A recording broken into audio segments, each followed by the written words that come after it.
Coming up on this episode of DL Weekly, dining packages will be available for Fantasmic. Celebrate Soulfully is coming back soon, a new addition to the Opera House. A new dining option for larger families, new Avengers Campus editions, we talk about our upcoming trip, and more. DL Weekly starts now.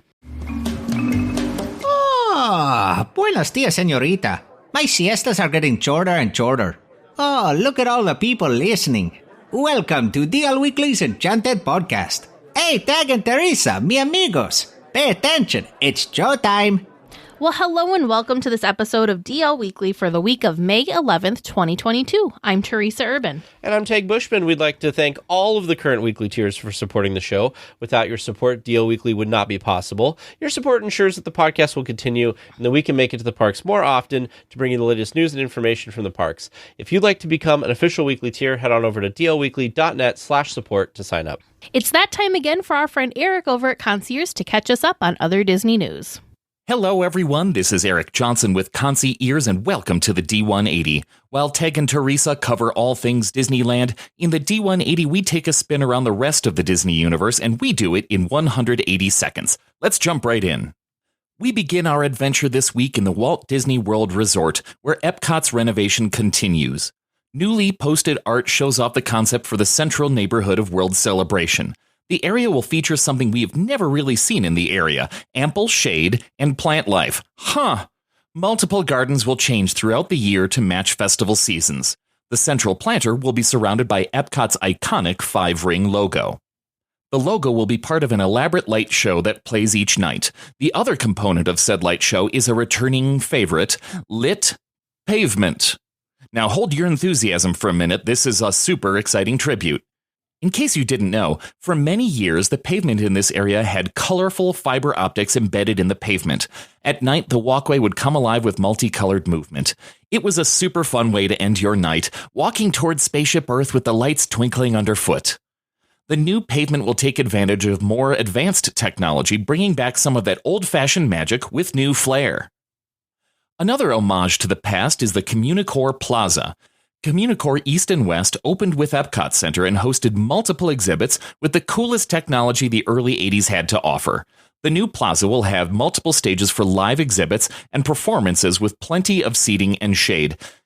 Did I mention the shade at Epcot? What a concept. We also received more news about Magic Band Plus. If you ever enjoyed opening your hotel room, entering the parks, or making purchases with your classic Magic Bands, you'll love the upgraded versions coming this summer. The new bands will help you interact with statues around the park and nighttime spectaculars. You can also interact with more of Star Wars Galaxy's Edge. While you progress on your missions, your Magic Band Plus will light up and vibrate to help you on your way.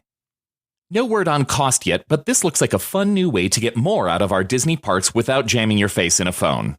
Let's head eastward to Disneyland Paris. The 30th anniversary of the resort is underway and Disney is still uncovering surprises. Just recently, they gave a unique experience to 30 special people. Some of these guests were cast members that have been with the park since it opened. Some won service awards. Some have been dedicated volunteers, yes, spelled the right way with ears in all caps. And some were just lucky guests. These lucky few gathered in the park for a fine meal at Walt's, an American-themed restaurant, before they watched the new Disney D-Light drone show and the full Disney Illuminations nighttime spectacular. Disney has done this sort of thing before, though. These guests got something a little bit more special. The entire crew boarded a bus and took the 30-mile-ish drive, it's France, so it's 48 kilometers, to the Eiffel Tower. Minnie Mouse greeted the crew and ushered them to a special stage set up in front of the iconic tower. He put on a show for his honored guests, dancing and choreographing a light show behind him. In the finale, the Eiffel Tower came to life with the purples and blues of the resort's 30th anniversary celebration. Presumably, Disney also drove them back to the resort afterward. And that's 180 seconds. I hope you enjoyed our quick spin around the rest of the Disney universe. If you would like to learn more about these Disney adventures or just have a few questions, please come on over. Visit the social media and websites of both DL Weekly and us, their official travel planners, Concy Ears. We look forward to planning something special for you and your family.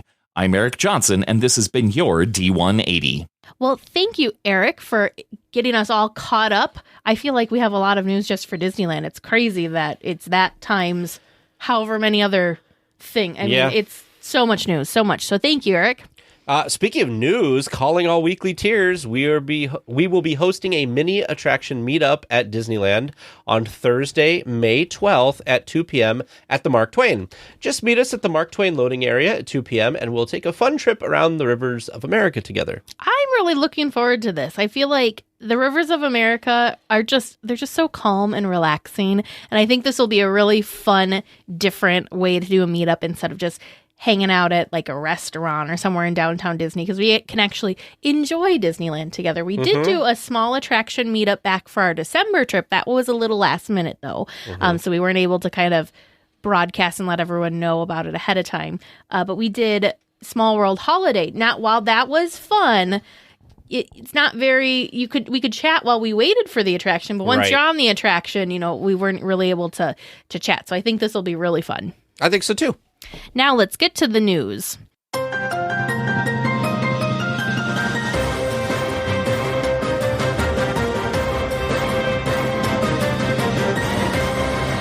Fantasmic Dining Package fans unite! Dining packages are available for the return of Fantasmic later this month. However, the Blue Bayou is not included now since it is down for refurbishment at the moment. Guests can still get a good meal and a great seat by booking a dining package at the Riverbell Terrace. The premium package is $75 per adult, $45 per child, and includes anything off their normal menu or choice of special items, which include loaded potato bites, petite New York steak and scallops, chicken and dumpling skillet, pan-roasted shrimp, chocolate Rocky Road cake, or white chocolate raspberry trifle. Whew. This allows guests to stay and watch Fantasmic from the patio. The standard package is $50 per adult and $30 per child for lunch or dinner, whichever comes with a voucher for seating in a reserved area for the show. This is interesting to me. So if you do the $75 one, it's a 7:30 time that you have to be there for it. You can pick from the regular menu, like Teresa said, or these special things. Or if you don't want to be locked down to that 7:30 kind of time frame and you don't care about sitting on the patio, you can book a lunch or a dinner for $50 or $30 per child, and you can go into the regular reserved seating area. And again, you can pick from the regular menu or from these special items. So it's pretty cool. You just have to let your host know when you check in that you want either the premium package or the standard package. Sure, that way they know. That makes sense. That way they know which direction to go for you. It'd be interesting. One of these days, one of these trips, we'll have to try the premium package, because I think it'd be interesting to watch Fantasmic from their patio there. I've heard it's a good spot to watch it from. Yeah, for wedding stuff. So this is related but off topic related. For weddings, pre-pandemic, we looked, this was an option. It isn't currently an option, but you could do just, you and your guests could go in just to do special viewings of things like Fantasmic. So we actually had looked into it. Clearly much reduced rate. It wasn't the same, you didn't have to buy a park ticket per person. It was reduced rate. I don't remember what it was per person, what the dollar amount was offhand, but you had a specific viewing area that your guests and you would be at. And I want to say it was actually the patio here at Riverbell. I was kind of surprised by that. So it makes me, I'm more aware of it now. So I'm more curious to see what it's like to watch Fantasmic from there. I also wanted to mention there is a Fantasmic on the go package that you can get from Hungry Bear. This sounds really interesting because it's less expensive, $35 for adults, $25 for children, but you actually kind of get down home menu created just for the event, but you get to take it with you. So I've seen some people take these meals and actually eat them in the reserved seating area for this. Sure. You can eat it, kind of almost like a picnic or something. Oh yeah. So that would be kind of an interesting way to do it too. I feel like they had this pre-pandemic, but I feel like it was a newer offering pre-pandemic. Yeah. It wasn't Blue Bayou and Riverbell that had been around forever. So that is also coming back. I'm still waiting for the Blue Bayou to come back because I loved Blue Bayou. I don't know. This sounds good. So the things that you can choose from for Hungry Bear are barbecued pork ribs, grilled salmon salad, or a barbecued half chicken served with bacon potato salad, seasonal vegetables, and a dessert with a fountain beverage. Or you can try plant-based Impossible Sloppy Joe sandwich with seasonal vegetables, fruit, dessert, and a fountain beverage. We talk about it later. I know. But the review of that bacon potato salad. I know. I'm so excited. It was such a ridiculous thing to put in the news. You guys will have to just wait and find out more. Well, fans of Celebrate Soulfully from this past February will be delighted to hear that they won't have to wait until the next February for more fun and celebration. This summer, the event returns to highlight Black Music Month throughout June. Daily live entertainment, specialty offerings, including food and art, will be available throughout the resort. The first show to return to the Fantasyland Theater will premiere on May 28th with the return of The Tale of the Lion King. There is so much planned for this. Be sure to visit the link in our show notes for all of the information. I was really surprised about this because we knew that Tale of the Lion King was coming back, and we knew that it was going to be going to the Fantasyland Theater, But this is the first time that I have seen any concept art for it. It looks fun. It looks really cool. I'm looking forward to it. And this is the first that I've heard of a date. So I was actually surprised that May 28th was when it was coming back. So that seems, as from when they announced it to when it's here, that's like 19 days. So crazy. Very excited about it. But the cool thing is it's the same story. It's kind of the same show as what we had over in DCA, but they've plussed it, right? That's what Disney does.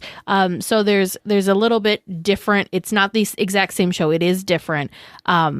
I'm very excited. The other cool thing too is the Troubadour Tavern, which is back there, will return with new menu items, also inspired by the show.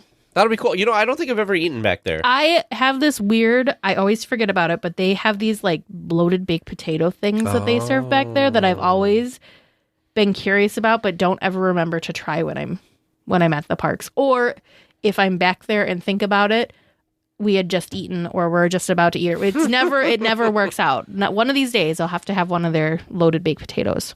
Well, a new addition has been added to the inspirational American Heroes area of the Great Moments with Mr. Lincoln attraction on Main Street. A bust and portrait of Frederick Douglass, who helped guide Abraham Lincoln to include ending slavery as part of the Civil War, is now on display near the bust and portrait of Abraham Lincoln in the lobby of the Main Street Opera House.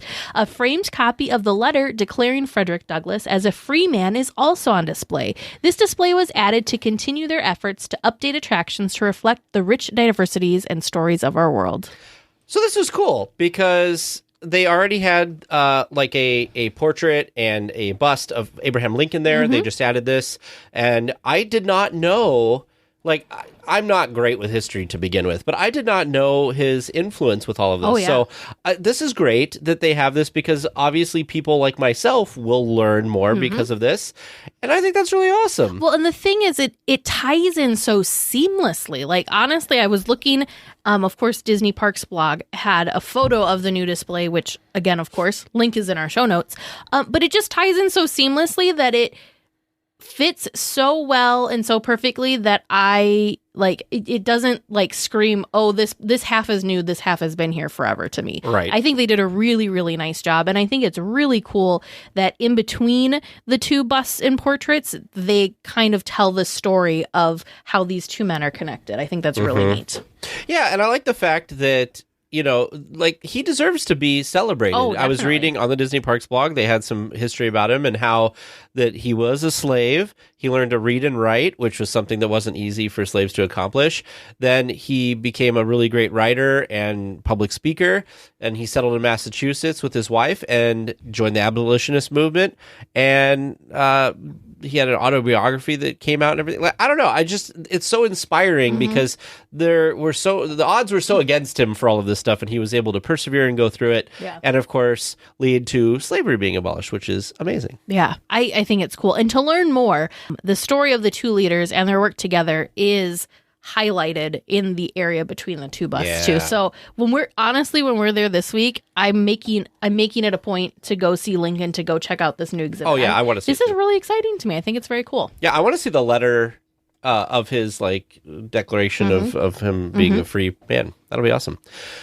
Well, here we go, Teresa. Your excitement. Families of 4 now have the option. Or just very hungry people. Well, very hungry people, too. I mean, maybe one Vern. Families of 4 or one Vern. On the actual description, it says 2 to 4.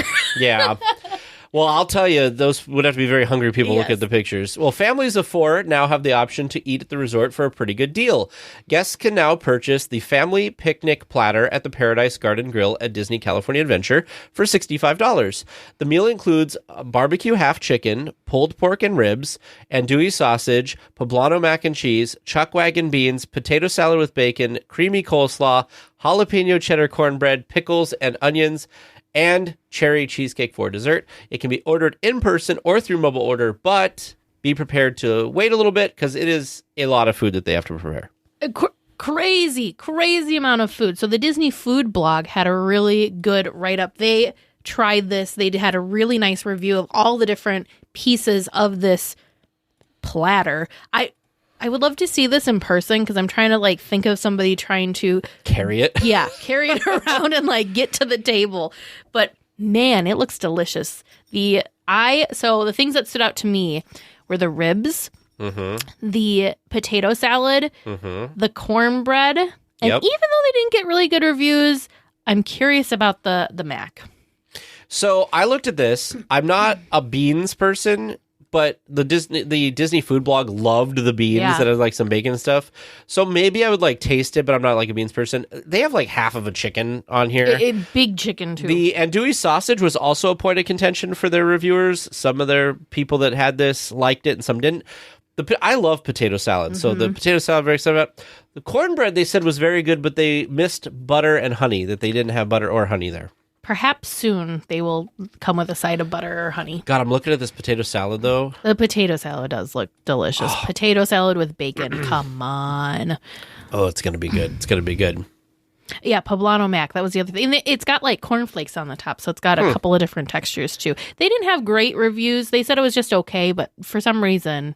Sure. It still sounds like something I need to try. Maybe we need to find a couple of friends because we are not the two super hungry people to be able to share this feast between us. So we're going to have to find a couple hungry friends maybe one of these trips to try these because, man, it looks yummy. I'm also not a ribs person. Well, I'll eat the ribs. I'll eat the chicken. There you go. And somebody else can have the pulled pork. And the andouille sausage. I want to try the andouille sausage. The only thing I'm concerned about is I'm not a spicy person. And so I worry that because sometimes andouille sausage can be very spicy. So. I can't get over this chicken. It looks really good. It looks seasoned well. Yes, it does. Well, speaking of food, some new seasonal options have come to the Hungry Bear restaurant in Critter Country. This seems weird to me. This isn't new. You know, the Hungry Bear gets different seasonal offerings, typically some form of crazy sugary funnel cake and loaded onion rings, which, yes, are on this menu. But we're going to have to stop and try these one of the days that we're there because I am super intrigued. You've already booked all of our food if you're just going by this week. Oh, yeah. I see what you're saying. I'm like, we only have one dining reservation. Thank you, but I see what you're saying. I'm very curious. They have a fried green tomato sandwich, which is cornmeal crusted with blistered tomato relish, Frisee and mascarpone spread on toasted sourdough with either cuties, French fries, or onion rings for $11.79. And the other thing that I'm very interested in is the peach honey tea slush. Oh, that's definitely a Teresa drink. I, of course, like the first thing on the list, a cookies and cream funnel cake. I love cookies and cream. Sounds good. It's not too expensive. It's only $9. Chili cheese fries are good. You know what I need to get this time? There's two things that I need to get. One I've never had. I need to get the lobster roll. The other thing I need to get that I haven't had in a really long time is I need to get a chili dog from Award Wieners because I like their chili dogs. Oh. But what happens is they keep coming out with all this good food. They do. So I can't go back. And also, we don't talk about it this week, but there's a new sandwich at the Jolly Holiday that you can get with the soup instead of just the grilled cheese. I'm all over this. It's a Birra inspired Birra inspired sandwich. What it is looks that? So good. It's like a pulled pork and you dunk it in this like an au jus? like a kind of like an au jus. Yeah. It's kind of like a soup. It's they've had one of the new local Mexican places, the place that has just the street tacos, has the birria tacos. And so good. Like, so juicy, so tender, melt in your mouth. Yum. So we'll have to try that too. We'll just add it to the list. That's going to be our discussion topic. Tag and Teresa just adding food to the list. It looks so many good, awesome though. options. It looks good. Well, over in Avengers Campus, there's a new sipper available at the Shwarma Palace. The Doctor Strange Eye of Agamotto sipper is $24.79, which comes with a strap that guests can wear around their neck, just like Doctor Strange himself. For those of you who don't know, the Eye of Agamotto is the amulet that Doctor Strange wears around his neck, kind of like a large necklace. Yeah, and it looks like an eye. Didn't he hide the time stone in it, like during one of the movies or something? So it was. So originally the time stone was kept in it. Okay. And that's, if you've seen any of the Doctor Strange movies, the time stone was in it originally. I just rewatched Doctor Strange, and we just yesterday watched Doctor Strange in the Multiverse. And I don't remember what happened because, as we know, Thanos took the time stone. Well, actually, Doctor Strange gave Thanos the time stone. He took it out. He gave it to him. Yeah, he gave it to him because it was either the time stone or Tony, and so he saved Tony and gave. Anyways, so spoilers. I don't remember what's going on in the eye now because it used to glow green because of the time stone. Right. Now it glows yellow, which the sipper does have a yellow hue in the center of it, and so I need to go back and rewatch to figure out how it's powered or what is it normally that it doesn't have the time stone in it? What is it holding in there now? So I'm sure Weekly Tiers, I'm sure one of you, I'm sure several of you probably know, and you can take my Marvel card from me since I don't know, but I don't remember. Anyway, so we won't go into any spoilers, but perfect timing since we just had the release of the new Doctor Strange movie. I enjoyed it. It was a very action-packed, great, kept me on the edge of my seat. Yeah. Marvel movie. Yeah, I thought it was good. Speaking of the release of Doctor Strange in the Multiverse of Madness, America Chavez joins the team, as well as the return of Wanda Maximoff, also known as the Scarlet Witch. She returns. She's out in her Scarlet Witch form. Both of these characters are now out and about in Avengers Campus. America Chavez can be seen as part of the Doctor Strange show, and then with a meet and greet afterwards. The Scarlet Witch makes appearances at a meet and greet in the middle of the land. So she's also been seen in the Sanctum area as well. But I saw quite a long video where she was kind of where the Dora Milaje. All my cards going away too because I don't remember what they're called. But where they do that kind of show, up on there's a mini stage seating area, whatever. And I saw her there, and I thought that she looks really good. I'm excited to see them in person. I think both cast members that they have portraying these characters look very, very good. I will say, I'm going to nitpick. I'm sure somebody listening to this will also nitpick if they see America Chavez in Avengers Campus. Her pin does not match the pin she had in the movie. Oh, it doesn't? So she has a rainbow pin on in the park. In the movie, she had the rainbow pin that also had the chevron for... She doesn't have the chevron in the park. So I don't know if they changed that, and I don't know. So what I mean by change that is I don't think they're trying to go backwards with it. Right. I'm just thinking when they were coming up with the costume, maybe it was a previous version and they decided to add the trans one. So yeah, if you look, I saw that she had the trans. No, she did in the movie, but she didn't. The chevron in one of the many, many, many, many photos that. There it is. Oh, you're right. Yeah. So I was like, because being somebody who's a member of the community, I feel like anytime there's a rainbow something, for some reason, I just am drawn to it and I see it. Yeah. So in the movie, when she had that, I was like, oh, that's cool and inclusive. Then when I saw these pictures, I was like, wait a minute, that's different. So otherwise, you've got an eagle eye, man, because that is a good job for you. Well, as we've been following for the last few episodes, changes are finally visible for the treehouse in Adventureland. The rope bridge that guests crossed over the path to enter the attraction has been taken down, and the tree in the middle of the path, which housed the stairs to the bridge has also began to be dismantled. Still no word from Disney on what the retheme for this former Tarzan's treehouse and before that Swiss Family Robinson treehouse will be. This just makes me sad. I liked the bridge. It brought some kinetic movement to the park, which is the people moving around and across it.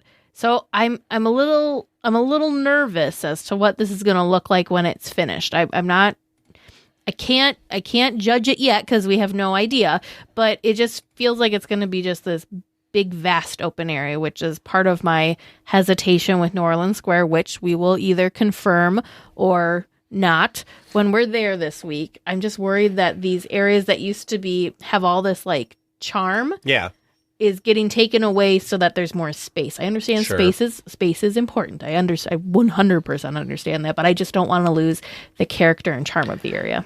Mice Chat, for their article this week, posted a video of like a different walk around than what we had seen in the past. And that area seems even more big and expansive now than the video we had seen for New Orleans Square. Yeah, like that area seems very open.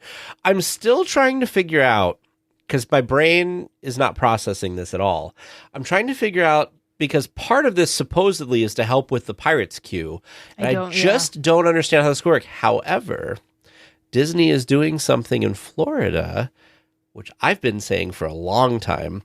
So their new Guardians of the Galaxy Cosmic Rewind attraction is only virtual queue. Yeah. So I was like, that's what they should do for Pirates, because that would get rid of their whole problem with the lines and the queues and everything in there. But again, it doesn't seem like it's always, and maybe it's because they're having issues with the attraction, hence why it's down for refurbishment. They weren't utilizing the full queue space most of the time when it was overflowing out into everywhere. Yeah. So, because it used to just kind of back up into like just that front area. Yeah. Very rarely did it go way over. Like it has recently. Like you could almost get a beignet as you were standing in line for Pirates. That was a more recent thing, and it seemed to always coincide with when they didn't have both of those queues open. Sure. So that was a ton of space that wasn't getting, just emptied and not utilized. So I know it'll be interesting. Going way off track here, but you mentioned the Mint Julep bar there. That also has like a line problem the last few times we've been there. Yeah. Like that stretches back into the whole area. They do have that area, which was interesting. They have blocked off that section of Royal Street where the Club 33 is, and they're painting. But somebody said they just repainted this recently. So like, what's changing? I'm fascinated that things might be different. Curious if it has something to do with the storefront that is next to next to Blue Bayou. Is it the one that everybody was thinking was going to be Tiana's restaurant or whatever? Yeah, that thought it was going to be a restaurant. I do think it's going to be Princess and the Frog themed, but I think it might be like cooking or something. Oh, yeah. Like a Disney home store kind of thing. Yeah, like a Disney home store kind of thing where you can get like cooking stuff that you would use in your kitchen cooking kind of stuff. Because that's just not unless we may have just solved two problems. Okay. You were just complaining about the line for beignets. Yeah. The problem with the line with the Mint Julep bar is there's like one window that they like. Yeah. There's one place to order. And are you saying that like they'll do beignets over there? What if they did beignets over there? I mean, that would be super cool. That would be super. That would still go in line with our Tiana theme, and it would just be like a walk up, but you have multiple windows. So would you say leave the Mint Julep at the Mint Julep bar, but move the beignets? You could to the. You could. Ooh, what do I win if I'm right? We need to come up with a name of like speculation. Ooh. Anyway. Ooh, I like that idea. I like that idea a lot. You could use it, Disney. It's fine. You can.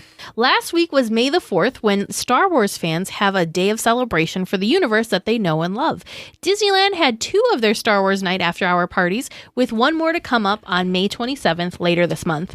Fans that attended seemed to have a really great time dressing up, watching the special fireworks show for the event, checking out all of the photo locations, and meeting up with characters throughout the park. Some of the highlights were the fireworks show and the Cantina Band on the Rivers of America playing Star Wars classics. Oh my god, I would die. The Emperor too was another big thing. That was a surprise that the Emperor and Darth made an appearance. Was around again too. He was a surprise. Yeah, so Cantina Band That was so fun. I would be all about this. I did see so some fun. people complaining in the comments of this Mice Chat article that they were like, oh, Star Wars is too many places all over Disneyland. And they're like, it was a Star Wars event. So just wanted to put that out there. But Cantina Band, like before Fantasmic, before the performance of Fantasmic, they would have like a band come back and forth while everybody was like sitting and waiting kind of prior. So it was kind of like that, but with the Cantina Band, I thought that would have been so cool. They've had the Cadaver Dans on it for like Halloween parties that they don't do anymore, but loved it. Fireworks show looked good. James watched the fireworks show. James and I still think, for whatever reason, the fireworks show that they had in Hollywood Studios in Florida for Star Wars was really good. Yeah, that was good. But this one was also pretty good. You know, though, but this is what I thought about it. They had a special fireworks show for an event that's only 3 nights, so I thought that was pretty cool. So I was watching Ordinary Adventures, and they kind of speculated, maybe since this short, in all schemes, whatever, grand scheme of things, short event had a dedicated nighttime show. Yeah. The only other thing that we know, like that I can think of off the top of my head that has a dedicated nighttime show is the Oogie Boogie Bash, which lasts. That's also a lot of nights. But it lasts like a month and a half. It's a very long event, so it makes sense to have a dedicated show for that. So they were hoping that maybe down the line, Star Wars Night doesn't evolve and get bigger, and it's just a celebration throughout May. Whatever. And so so maybe this is just kind of the beginning, which would be pretty cool. I will say, the score to Star Wars lends itself very well to fireworks. Yes. Very well. Epic. Just very epic movie. So one of the things that I want to talk about, we'll get into some more of this later, was some of the photo ops that they had. A lot of these photo ops were event specific. The coolest one that I saw was Jabba the Hutt. And it wasn't like you just went and stood next to this cutout, because sometimes it's just like this really cool thing that you're standing in front. Oh, no. 3D Jabba the Hutt. So you could go stand next to his sliminess and get your photo taken. Though. It was a really cool looking photo op. They had some other ones that were kind of like a forced perspective thing. So it looked like you were maybe about to fall in I think it was the Sarlacc pit, actually. Yeah.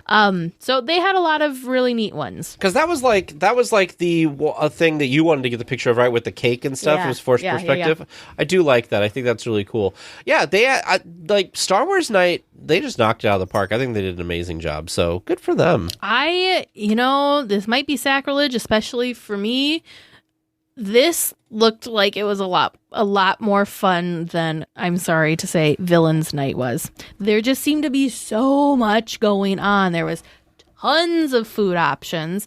Everyone that, like the videos that I watched, like Ordinary Adventures even said this. They're like, we wish we would have been here 2 nights, because there was just so much going on that they were doing what they thought cool thing, and then they'd hear about, oh, you just missed this other super cool thing. So yeah, tons and tons going on, which I think is really, really fun. I think that's good for a night, though. Oh, yeah, that's what makes these events special. Yeah. And worthwhile. Well, some of the photo locations that were offered for Star Wars Night are also there during normal park hours for pictures. Over by the Star Wars Launch Bay in Tomorrowland, there's a Disney Visa cardholder exclusive location from the Book of Boba Fett. Other photo locations were scattered around Tomorrowland for all the guests. Is this the same one that was in Downtown Disney? That is the same one, I believe, that was in Downtown Disney. Okay. But the one that I was more excited about was this one here. So again, we have the link in the show notes for the Mice Chat article that has these photos. But this is from The Mandalorian. Grogu's rock. That's it. I was going to say, I remember like Grogu sat on it, but I'm a really bad person. I don't remember at what point in the journey. It was in the newest season, and he was sitting on the rock when Luke was teaching him stuff. That's right. But yeah, very cool.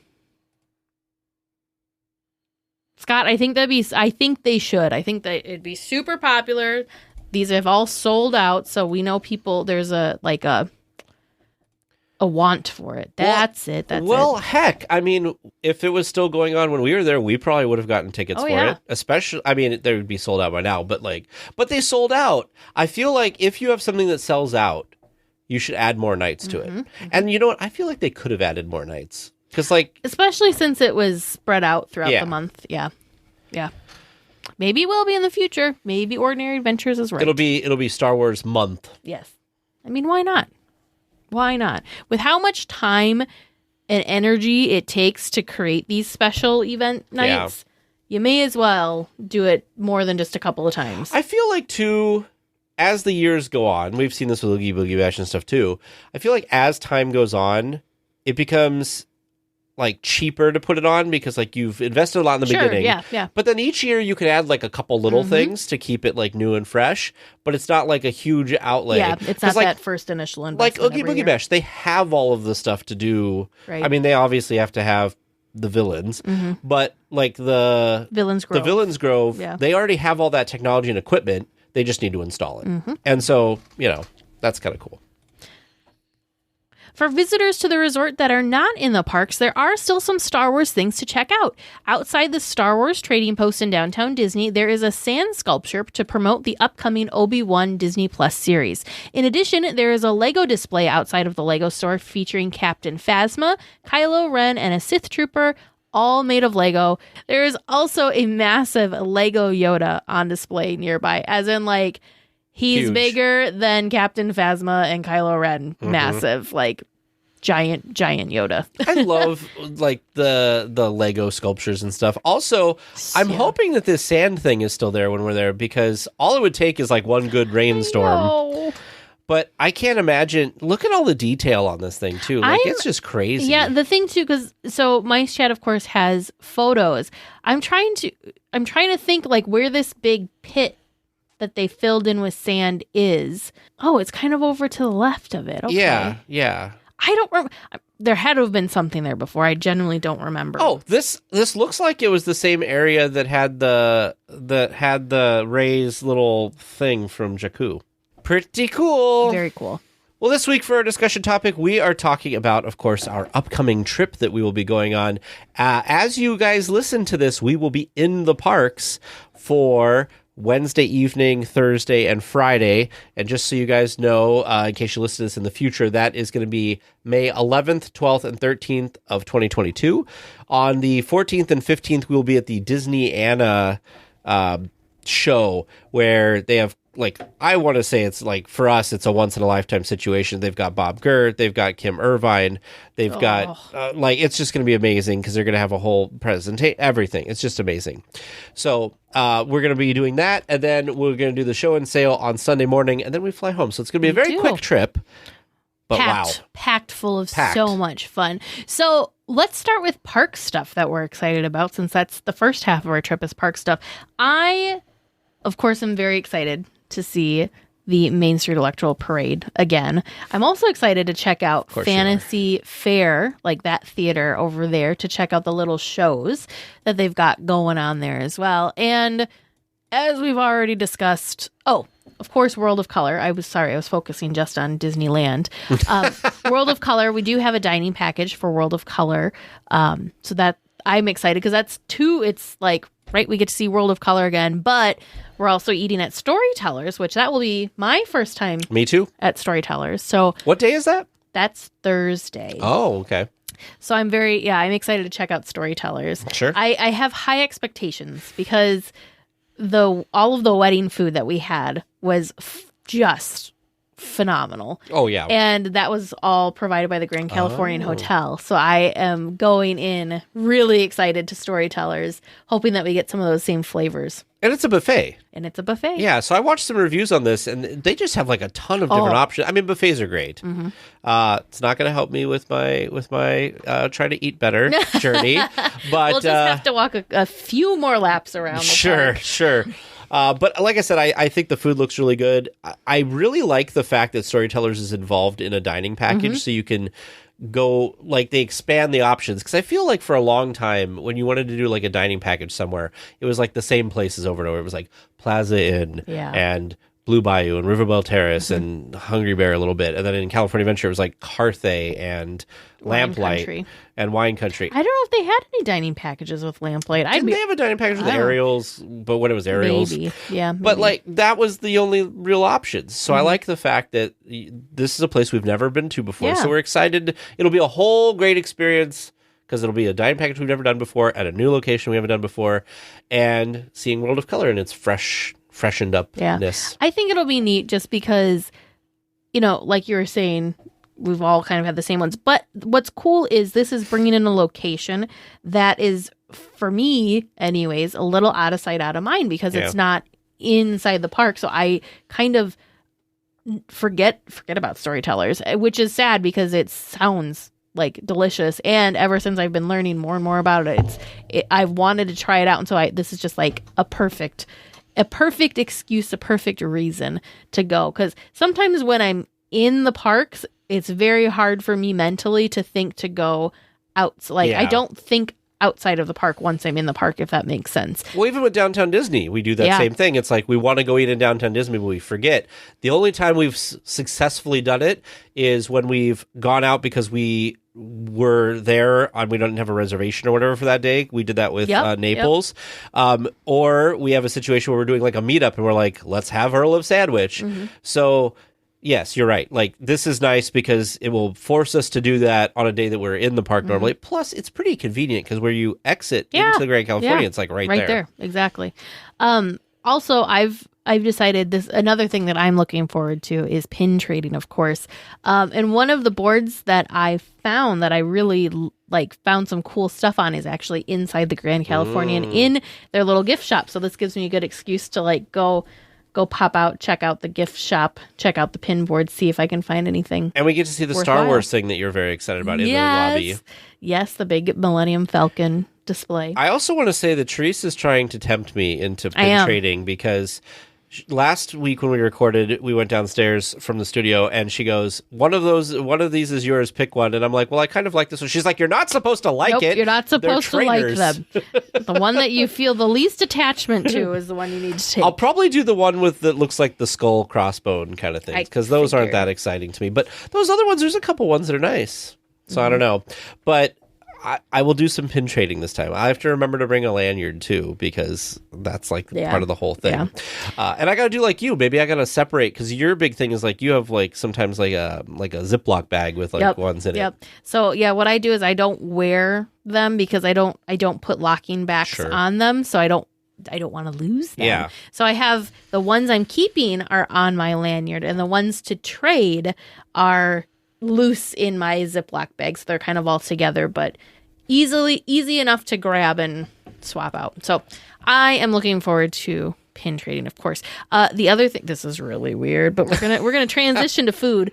The other thing I'm excited about, there's not very many cold brews right now, but I'm excited to finally try the horchata cold brew. Oh yeah, from Rancho this trip because the horchata cold brew that I had before was the one that was over in DCA, and apparently they are different. Oh. They are not made the same, and a lot of people have been saying that the one over in Disneyland was better, and I really enjoyed the one from the Joffrey's cart at DCA. So if it's gonna be better, so if that one's better, and it comes in 2 sizes, all of the other cold brews is just, do you want a cold brew? Cool. Here's your size. This one has one. It's like a regular and a large. So if you want to talk about things like food things that you're excited about, do they still have? I don't know. Does the Lamplight still have the cookies and cream donuts? They do not. They have a different donut. No, I saw the different donut, but it's not the cookies and cream donut because I saw somebody posted online that it might have even been in our chat. I can't remember.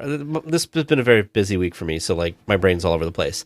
But I was like, I will walk up by myself and go in and just order that because somebody was saying that you could walk up and if you're just one person, you're likely to kind of get in pretty quick. Yeah. And so I was like, if I could just get in and order the donuts and then leave. I just need to order the donuts. You don't have to seat me. Just let me walk up to the bar, order the donuts, and I will leave. Now you get the cookies and cream funnel cake instead. Yeah, we'll have to hope that that's as good. I also, what was the beignet? You had the banana beignet that you were beignets that I'm interested in. Yep. How are we going to have time for all this food? We've got 3 days. We've got 6 meals. 2.5 days, technically. Oh, yeah. So we have dinner. So 6 meals.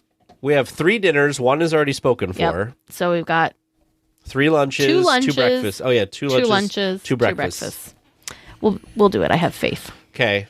We have to steer away from the Ronto wrap situation, though, because I feel like that's taking up valuable... Once you have one Ronto wrap, you can't... They're so good. Their breakfast ones are so... Now, I'm really picky with my eggs and stuff, and they cook them well enough that I'm happy with their Ronto wrap breakfast thing. But I also like the sauce that they put on, and I also want to have the Ronto-less wrap again, because you had that. And yummy. I always forget to taste it. Like, I forget to order it, but I've tasted yours, and I'm like, that's so good. Okay, I'm going to start our list. We're starting a list. This is terrible. Well, and then we've got the buffet situation going on as well, so like that'll be, but that's dinner, so that's fine. We don't have to worry about like afterwards. So is there any let's see, what else are we trying to... So we got the banana beignets, the cookies and cream funnel cake, I think will be other. My lobster roll, I have to prioritize a lobster roll this time. That'll be one of our lunches. You can get... I want to try that fried green tomato sandwich, so you can go grab a lobster roll. Cool. So that'll be our like lunchtime. Yep, that'll be. Are you going to be bouncing around there? Are you going to get? Well, I guess your cold brew will probably be a morning thing. Yeah. So we'll have to go over there and get that in one of the mornings. You know what we need? Do you know what we also haven't even talked about? These are all new stuff. Geez. We forgot that all of the Main Street Electrical Parade food options are also available. We are not. But is there anything that stood out that we were like, oh, we have to have that? The blueberry churro, the parade macaron, bundt cake. Yeah. I did see there's like a confetti bundt cake thing or something that I saw a picture of, and I was like, that sounds really good. So we'll have to see. So yeah, we could just go on and on and on in DL Food Weekly. What's the whole point? So the whole reason that we are going out is for the Disneyana fan club event. Like Tag said, there is a collectible show and sale on May 15th, but there's also this really, really cool event the day before on Saturday, the 14th. They have this thing called the Disneyana Fan Club Disney Legends Awards. Not to be confused with like the D23 Expo's Disney Legend Awards. Right. This is a separate thing. And so this year they are honoring a couple of wonderful people. We have Terry Hardin and then also Leota Toombs. But since Leota Toombs has passed away, her daughter, Kim Irvine, will be there in as well. So I'm very, very excited. And we've got Garner Holt, who, for those of you who don't know, has his company, Garner Holt Productions, has made all types of ride systems and stuff for Disney over the years. He does for some other amusement parks and theme parks and stuff as well. But he's kind of like an Imagineer without being an Imagineer. Like his company does a lot of the ride systems and stuff. I read this wrong. I'm sorry. So I thought Kim Irvine was coming to accept the award on her mother's behalf. Okay. While that is true, Kim is getting an award as well. So there's actually 3 honorees that are getting awards. Very, very cool. So as we all know, so we'll start with Leota Toombs. She was an artist and Imagineer who worked at WED. She worked on several original attractions. Most famously, though, she's the visual, She is Madame Leota. Like when you look at Madame Leota, that is Leota Toombs. That's not her voice, but that is her face. Yes. So she did work on the Haunted Mansion. She also worked on Pirates of the Caribbean was another big one too. But so she will be represented by her daughter, Kim Irvine, who is another recipient. So Kim Irvine, I feel like we talk about her all the time because she does all sorts of fun, amazing stuff. She's working on the tree right now. Yeah, she's working on the retheme of Tarzan's Treehouse right now. Prior to that, she worked on Snow White's Enchanted Wish. She also worked on the new color for the recent paint job on the castle. So she's very, very cool. She leads a team in Anaheim that's responsible for the look, the tone, and just the feel of Disneyland. So we love Kim Irvine. We love her. And then the third honoree is Terry Hardin, and she is a puppeteer artist and also former Imagineer. But she worked on attractions like Star Tours, Splash Mountain, Captain EO, Muppet Vision 3D. She also worked in the Dragon's Lair, worked on the Dragon's Lair in Disneyland Paris. But she does the pumpkin thing more recently. Yeah, and so we actually talked about her last fall. I don't remember exactly when, but she does this pumpkin carving sculpting masterclass type things. And this past year, it was hosted at a Weekly Tears home. So our friend Stephanie F. actually hosted this, had people come to her home in Anaheim, and they got to learn the art of pumpkin sculpting with former Imagineer Terry Hardin. Which, and these pumpkins are amazing. Oh, incredible. Absolutely incredible. But who else is going to be there? So, and then we also have, just as guest speakers, like Tag already mentioned, Garner Holt, but Bob Gurr is also going to be there. Oh, this is like, so I did not know this. Like, I may have subconsciously known this, but I did not know this. Bob Gurr is the last Imagineer who's still alive that worked on the original Disneyland. Yeah. So just to be in the same, even if we don't talk to him or anything, just being in the same room as this. Same thing with Kim Irv. I mean, all of these people are just incredible. So amazing to go and see, and it's just, I'm so excited that we got to be able to do this. I do want to send a special thank you to producer James, who is graciously. We had another thing planned for that weekend, but he graciously allowed me out of it. So I do want to say thank you for that. I also want to say thank you to Teresa for, I mean, I don't really have to because Teresa was also very excited for this, but being able to get time off work and everything and make this all happen. So it's going to be a really, really great trip, and I'm very excited for this. So is there, you know this probably better than I do. So is there, because there's the dinner at night. Yeah, so the morning is kind of like the presentation. So it's going to be kind of like a panel. So the guest speakers are going to talk and, perfect. Talk, presentation type things. And then there's a break, and then after the break is the dinner and the awards ceremony. Gotcha. Is the evening portion of it. And then the next day very exciting. Is the show and sale, which has just like a ton of Disney things. Yeah, so it's kind of like, so think, how do I want to say this? Think like an antique place, but for Disney stuff? Or like a craft fair kind of thing, or what?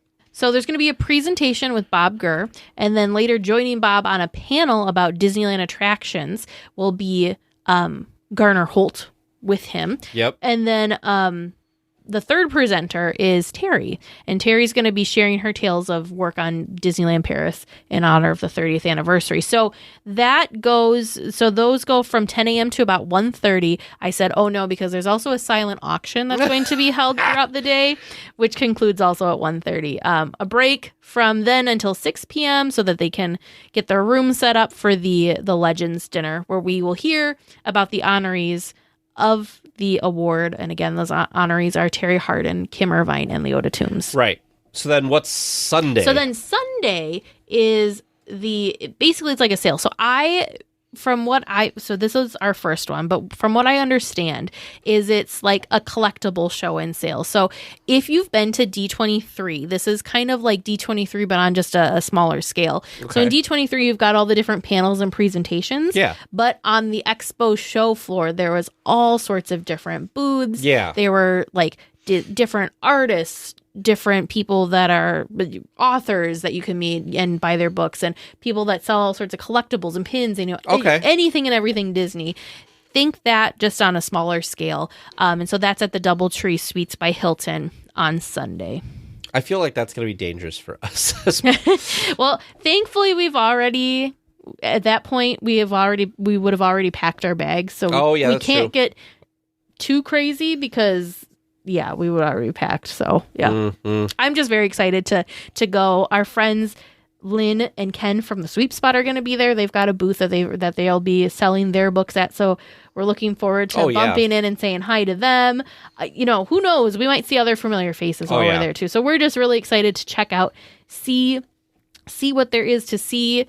Hopefully try very hard not to buy all of the things, but we're hoping to maybe connect with some people that we've gotten to know through the podcast that thus far we've only connected, via Zoom, or if that maybe it was just audio that we've connected with some of these people. So I'm hoping that we get to say hi and put, actually shake some folks' hands as well. Right. Yeah. And it's great that they finally are bringing all these type of events and stuff back. Oh, and, yeah. Because of this, we actually, both Teresa and I became official Disneyana fan club members. There's a virtual chapter of the Disneyana fan club that would be cool. Because I think there was also one like in Minneapolis or something, but I think the virtual one might work better for us just to be able to see a lot more things.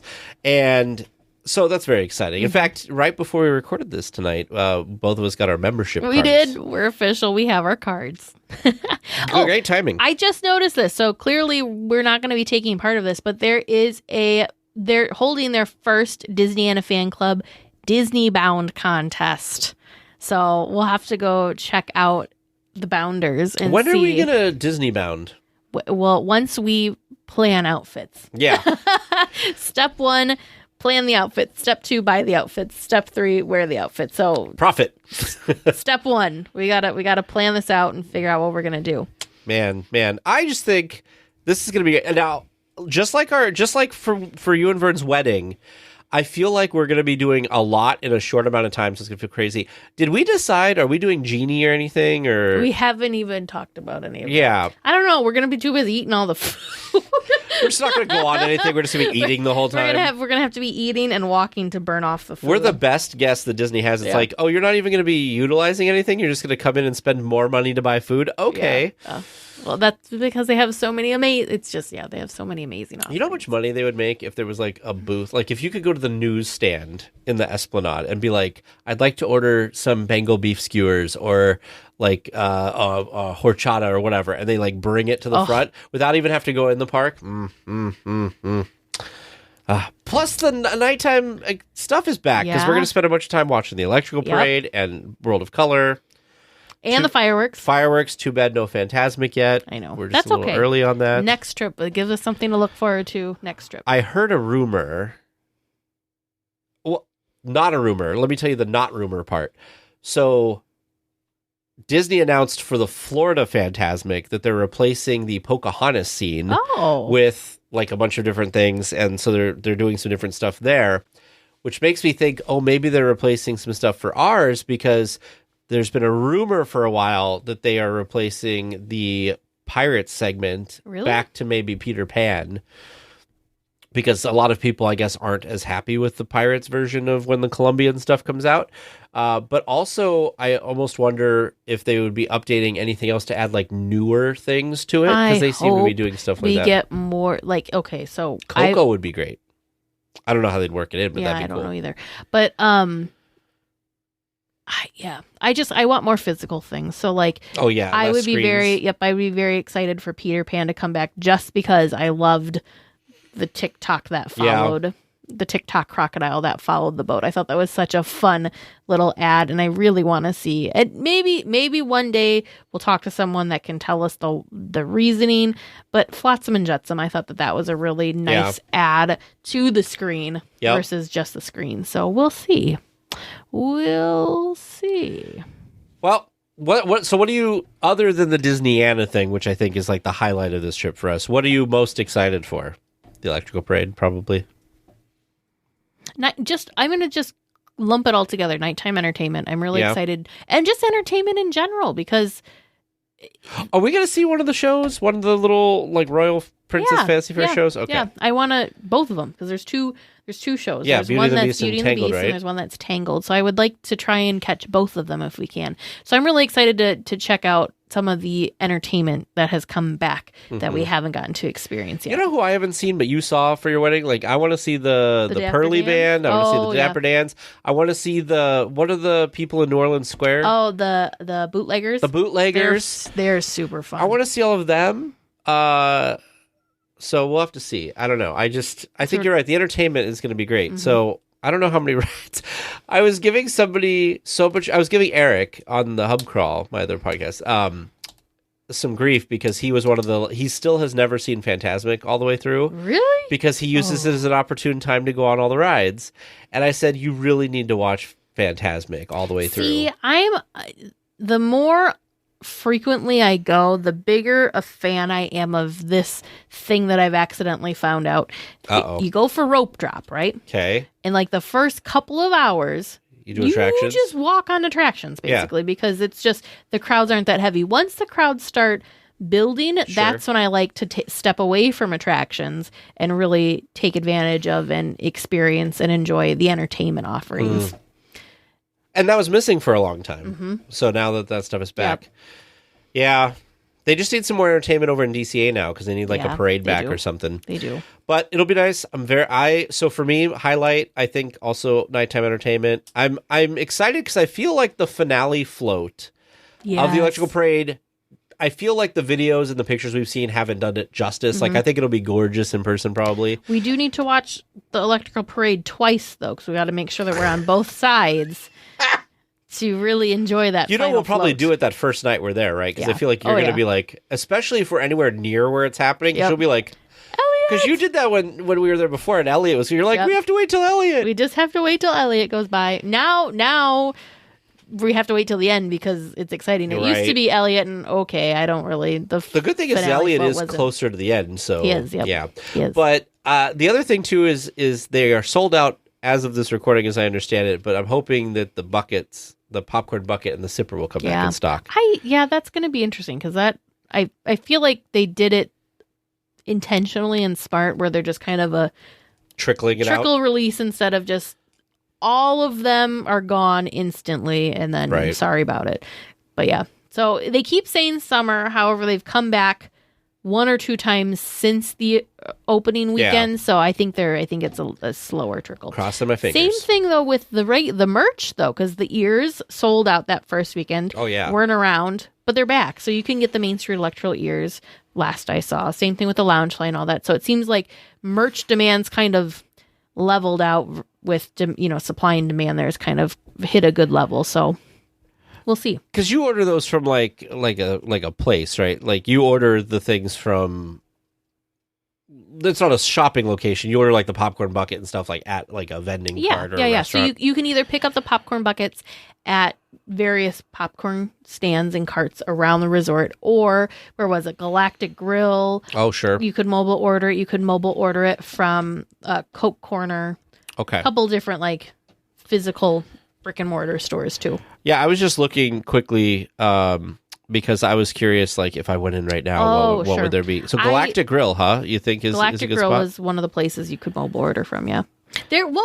Speaking of popcorn buckets, not related to our upcoming trip, but they came out like they brought back some buckets that like from before. Like I want to say they had some AT-ATs. Oh yeah. Popcorn buckets that just resurfaced in the park like this last week. Those are cool. Well, I mean, perfect timing for Star Wars and all that. Right. Yeah.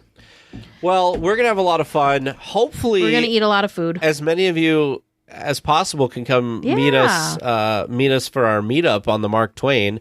If you can't make that and you do happen to see us bopping around the park, feel free to come up and say hi. Yes, please say hi. See if we want to see what we're doing because we'd be totally up to ride an attraction or just at least stop and say hi. So yeah, don't feel like you can't come, say hi. We're totally, we look forward to doing that. Yeah. I think I'm going to bring some pins. Yep. So we can do some pin hiding scavenger hunt stuff. It's so fun. So we can do some scavenger hunt stuff for weekly tiers. So be sure to follow us on Instagram to get the clues for that. Also, just follow us on Instagram because we will be doing different stories, different posts, all sorts of fun of what we're doing in the parks while we're there. For those Patreon supporters, we will be having separate, specific Patreon things that we will be sharing just for our Patreon supporters. To find that, go to patreon.com, sign in. There's kind of like, basically you can do little videos. So it's kind of like Instagram stories, but it's just the Patreon version. So make sure you check that out. The one last thing that I was going to say is when it comes to meetups, keep your eyes and ears open because we will be doing some sort of meetup. We have not discussed what, when, where, or how yet, but our next trip will be out for D23. Oh, yeah. So we will be planning a D23 meetup as well. We will try and give everyone plenty of time so that you're able to plan accordingly if you'd like to come hang out with us. Get reservations and all that. So once again, final reminder, Thursday, May 12th, 2022, 2 p.m., Mark Twain. Boom. Be there.